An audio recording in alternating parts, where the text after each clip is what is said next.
بسم اللہ الرحمن الرحیم۔ نہایت محترم اور معزز مسلمان بھائیوں اور بہنوں، السلام علیکم ورحمۃ اللہ وبرکاتہ۔ لیلۃ القدر نہایت ہی فضیلت، برکت اور مغفرت والی رات ہے۔ پھر اس رات کی اہمیت اور انفرادیت کے حوالے سے اللہ تبارک و تعالی نے خود قرآن پاک میں ارشاد فرمایا ہے، لیلۃ القدر خیر من الف شہر، کہ اس رات میں کی گئی عبادت کا درجہ 1000 مہینوں کی عبادت سے افضل ہے، یعنی یہ رات 1000 مہینوں سے اعلیٰ و ارفع ہے۔ محترم ناظرین، یہ رات 1000 مہینوں سے کتنی افضل ہے، اس کی اہمیت و افادیت کس قدر بلند ہے، یہ تو بس اللہ تبارک و تعالی ہی بہتر جانتا ہے۔ حضور نبی کریم صلی اللہ علیہ وآلہ وسلم اس رات کو حاصل کرنے کے لیے، یعنی لیلۃ القدر کو پانے کے لیے رمضان المبارک کے آخری عشرہ میں اعتکاف فرمایا کرتے تھے۔ رمضان المبارک کے آخری عشرہ میں لیلۃ القدر کون سی رات بنتی ہے، اس کے متعلق نبی کریم صلی اللہ علیہ وآلہ وسلم نے ارشاد فرمایا، اے لوگو، لیلۃ القدر کی بابرکت رات کو رمضان المبارک کے آخری عشرے کی طاق راتوں میں تلاش کرو، یعنی 21ویں، 23ویں، 25ویں، 27ویں اور 29ویں کی رات۔ محترم ناظرین، نبی صلی اللہ علیہ وآلہ وسلم کے فرمان کی روشنی میں ان 5 راتوں میں سے کوئی بھی ایک رات لیلۃ القدر کی رات ہو سکتی ہے کہ لیلۃ القدر کی رات آخری عشرہ کی طاق راتوں میں گھومتی رہتی ہے، لہٰذا ان 5 راتوں میں لیلۃ القدر کو تلاش کرنے کی ترغیب بھی دی گئی ہے اور حکم بھی ارشاد فرمایا گیا ہے۔ اس لیے ہمارے اوپر یہ لازم ہے کہ ہم رمضان کے آخری عشرہ کی ان 5 طاق راتوں میں خوب سے خوب عبادت کرنے کا اہتمام کریں۔ ان 5 راتوں میں ہمیں زیادہ سے زیادہ عبادت بجا لانی چاہیے، رو رو کر، گڑ گڑا کر بارگاہ الہی میں دعائیں کرنی چاہیے، گناہوں کی بخشش کا سوال کرنا چاہیے، باعزت روزی رزق کا سوال کرنا چاہیے، سکرات الموت کی سختی سے بچنے کی التجا کرنی چاہیے، خاتمہ بالخیر کی درخواست کرنی چاہیے، نوافل اور قیام کا خوب سے خوب تر اہتمام کرنا چاہیے۔ محترم ناظرین، بہت سارے خواتین و حضرات یہ جاننا چاہتے ہیں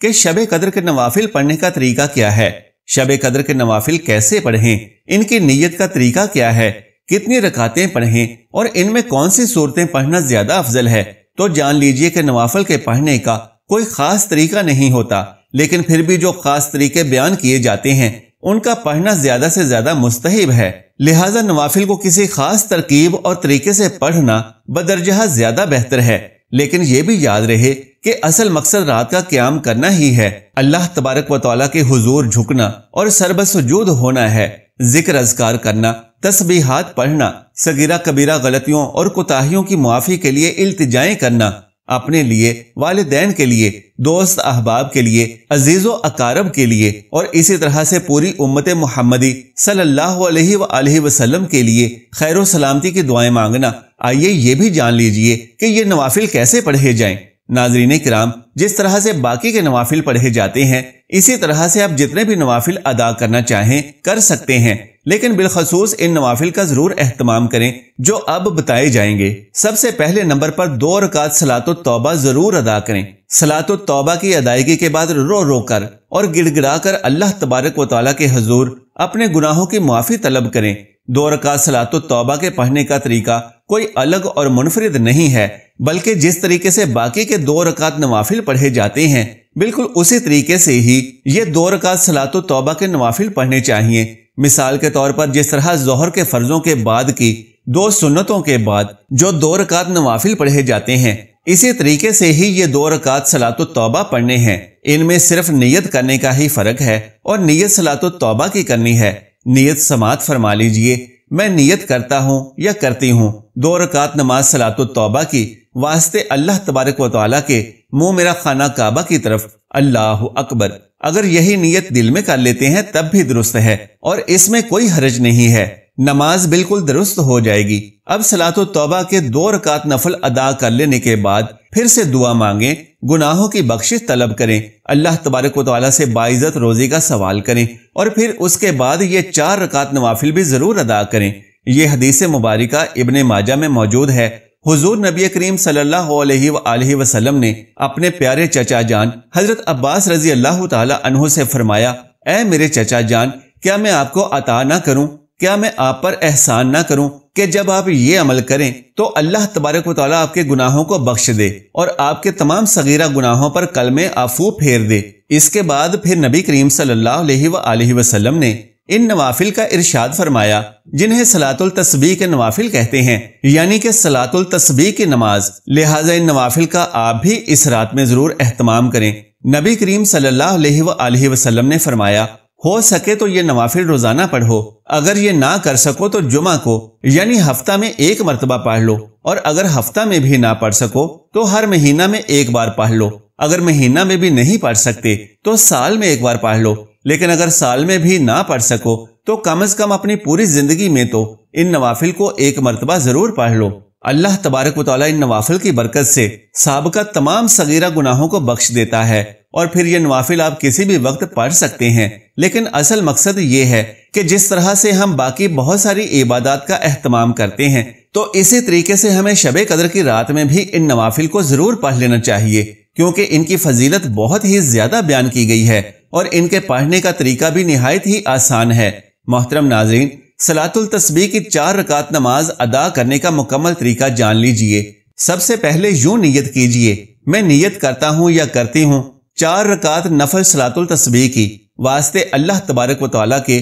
منہ خانہ کعبہ کی طرف، اللہ اکبر۔ نیت کو دل میں بھی کر سکتے ہیں، کوئی حرج نہیں ہے اور بالکل درست عمل ہے۔ نیت کر کے اللہ اکبر کہنے کے بعد ہاتھ باندھ لیں اور ثنا پڑھیں۔ ثنا پڑھنے کے بعد 15 مرتبہ یہ تسبیح پڑھیں، سبحان اللہ والحمد للہ ولا الہ الا اللہ واللہ اکبر۔ یہ صلاۃ التسبیح کے نوافل کی تسبیح ہے، اور کہاں کہاں پر کتنی تعداد میں پڑھنی ہے وہ یہاں بتایا جا رہا ہے۔ مکمل توجہ سے سماعت فرما لیجئے۔ سب سے پہلے نیت کریں، پھر تکبیر تحریمہ یعنی اللہ اکبر کہنے کے بعد ہاتھ باندھ لیں، پھر ثنا پڑھیں، اس کے فوراً بعد 15 مرتبہ تسبیح پڑھیں، اس کے بعد تعوذ اور تسمیہ یعنی اعوذ باللہ اور بسم اللہ پڑھیں، پھر سورہ فاتحہ پڑھیں، پھر دوسری جو بھی سورت آپ پڑھنا چاہیں، اس کے بعد 10 بار دوبارہ سے نوافل کی تسبیح پڑھیں، پھر اللہ اکبر کہہ کر رکوع میں جائیں۔ رکوع کی 3 بار تسبیح سبحان ربی العظیم پڑھنے کے بعد 10 مرتبہ نوافل کی تسبیح پڑھیں،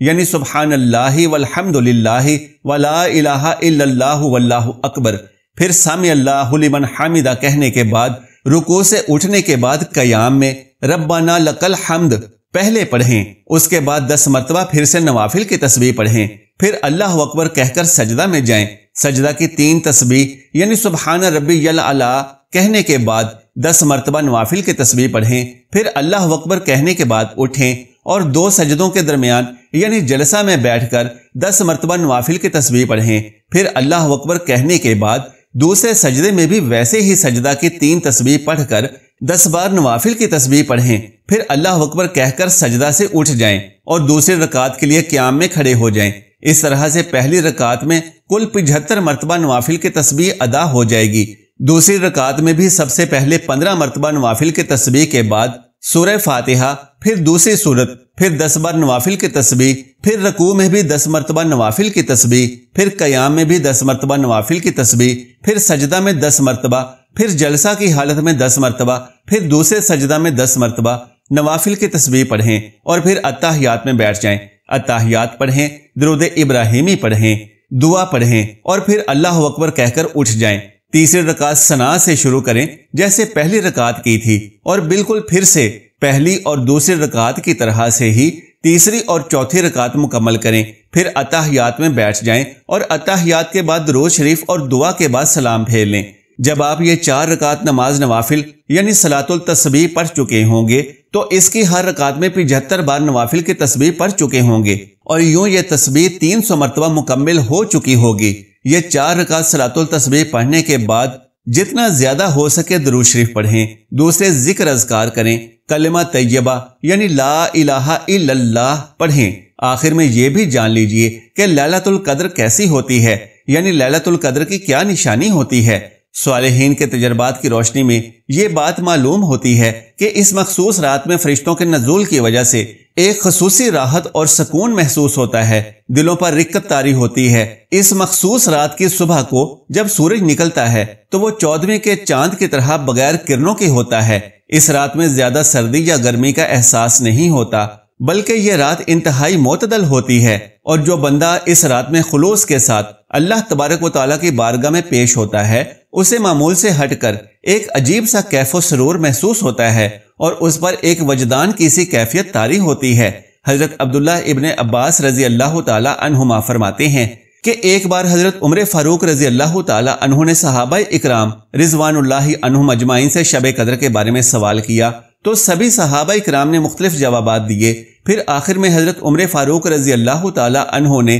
بذات خود ارشاد فرمایا کہ آخری عشرہ کی 7ویں رات یعنی 27ویں کی شب لیلۃ القدر ہوتی ہے، کیونکہ اللہ تبارک و تعالیٰ کا پسندیدہ عدد 7 ہے کہ اللہ تبارک و تعالیٰ نے 7 آسمان پیدا فرمائے، 7 زمینیں پیدا کی، اسی طرح سے انسانی تخلیق کو بھی 7 مراحل میں مکمل کیا۔ لہٰذا ہر مسلمان کو چاہیے کہ شب قدر کی فضیلتوں، رحمتوں، برکتوں اور سعادتوں کو حاصل کرنے کے لیے زیادہ سے زیادہ قیام کریں، زیادہ سے زیادہ عبادت کریں، زیادہ سے زیادہ اللہ تبارک و تعالیٰ کو راضی کرنے والے بن جائیں۔ اللہ تبارک و تعالیٰ سے دعا ہے کہ ان تمام باتوں پر عمل کرنے کی طاقت عطا فرمائے اور شب قدر کی رحمتوں سے بہرہ مند ہونے کی توفیق مرحمت فرمائے، آمین یا رب العالمین۔ محترم ناظرین، درخواست ہے کہ اگر میری آج کی یہ معلوماتی ویڈیو آپ کو پسند آ جائے تو اسے لائک اور شیئر کر دیجئے اور میرے اسلامی و اصلاحی چینل کو سبسکرائب کر لیجئے۔ جزاک اللہ خیرا کثیرا۔ اللہ ہم سب کا حامی و ناصر ہو۔